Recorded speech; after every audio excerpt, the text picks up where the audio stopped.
тарыхты барактасаңыздар, бул пайгамбарыбыздын ошо шейит болгон Ухуд 70 шейиттин биз менен ортон ала турган болсок, дагы бизге жакыныраак бир тарыхта катуу жамгыр жаап сел болгон. Мына ошо сел болгондо шейиттердин денелери ачылып калган экен. Шейиттердин кабырлары ачылып калган экен. Үстүндөгү кумдар тазаланып, денелери көрүнүп калган экен.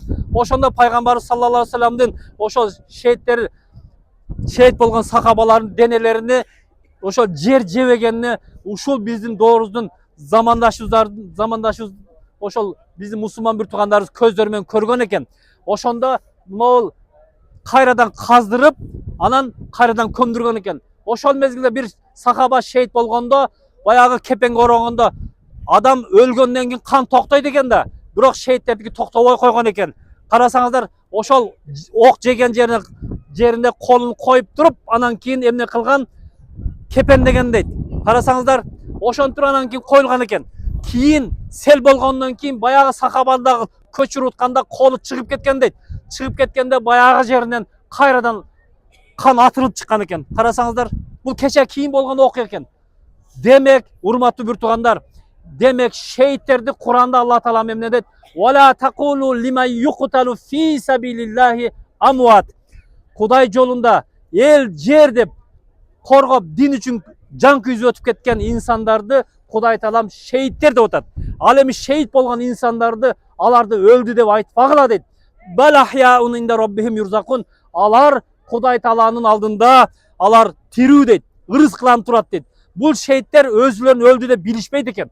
Көрүңүздөр, ошонун 70 шейит бул жерде турган болсо, ал эми биздин жайгашкан гостиницанын жанында 10 миңдей сахабалардын денелери турат. Буларды жер жей албайт экен. Булардын денелерини жерге Кудай Таалам ошентип жедирбейт экен. Көрүңүздөрбү? Демек, урматтуу бир туугандар, ошондой бир ыйык жерге, ошондой Харамейн Шарифен ыйык жерге келдик. Эгерде Кыргызстанда бир сахаба болгон болсо, ошого канча акча коротуп болсо да бир зыярат кылып, ошол сахабаны кабар алып кеткенге биз барат элек. Бул жерде 10 миңдей сахаба турат. Көрүңүздөрбү? Кандай бактылуу инсансыздар, ошондой алыс сапардан келип, убакытты бөлүп келдиңиздер. Кандай бактылуу, Кудай Таала сүйүктүү пендесиздер. Пайгамбарыбыз зыярат кылгандай, сиздер дагы эмне кылдыңыздар? Ухуд шейиттерин зыярат кылдыңыздар. Алла Таалам зыяратыңыздарды кабыл кылган болсун. Кудай Таалам сиздер келгендей, сиздердин да урпактарыңыздар үзүлбөсүн. Ушул жерге сиз жалгыз келген болсоңуз, сиздин аркаңыздан ондогон, жүздөгөн жакындарыңыздарды Алла Таалам чакырган болсун. Роббана атина фид дунья хасана ва фил ахирати хасана ва кина азабаннар. سبحان ربك رب العزة عما يصفون وسلام على المرسلين والحمد لله رب العالمين آمين. اللهم ارحم بالقرآن العظيم واجعله لنا إماما ونورا وهدى ورحمة. اللهم ذكرنا منه ما نسينا وعلمنا منه ما جهلنا وارزقنا تلاوته آناء الليل وأطراف النهار واجعله لنا حجة يا رب العالمين.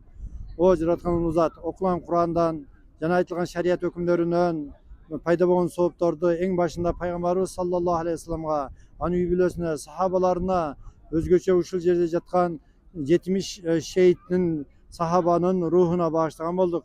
Эң башында Хамза радиаллаху анхуга жана калган сахабаларга багыштадык. Аллахым өзүңдүн Гаффар, Саттар, күнөөлөрү кечирүүчү Райым сыпатың менен бул сахабалардын күнөөлөрүн өзүң афф этип, өз рахматыңа алгын. Алла субхана таала ушул сахабаларды кыямат күнүндө өз рахматың менен пайгамбарыбызга коңшу кылгын. Жана ошондой эле ушул пайгамбарыбыздын сахабаларыны жана Ухудту зыяратка кылган келген баардыгыбызга да Аллахым чын ден соолук бер, иманда, исламда динде бекем кыл. Аллахым ислам үчүн, дин үчүн кайгырган, ислам үчүн, дин үчүн кызмат кылган инсандардан кылгын. Жараткан улуу зат биздин өзүбүздүн балдарыбызды дагы, урпактарыбызды дагы исламга, динге кызмат кыла турган, Кудай жолунда Алла ыраазылыгы үчүн ихлас менен, таква менен ибадат кыла турган, кызмат кыла турган урпактардан кылгын. Жараткан улуу зат перзенттерибизди ыймандуу, адап ахлактуу, таалим тарбиялуу болуп, келечеги элине, жерине, динине кызмат кыла турган, эл динини коргой турган уул кыздардан болуп жетилишин Аллахым өзүң насип кылгын. Yaratkan ulu zat bizdi de Allah'ın süyüktüğü elçisi bolgon Peygamberimiz sallallahu aleyhi ve sellem baskan izleriden basıp atabız. Kıyamet günde bizge dağı tozak otunu aram kılgın. Yaratkan ulu zat özüңнүн daima rahmatыңдын, mehrimиңдин korgoň asta boluşubuzda Allah'ın bağrımızga nasip kılgın. Rabbena atina fid dünya hasene ve fil ahireti hasene ve qina azaben nar. Rahmetike ya erhamer rahimin.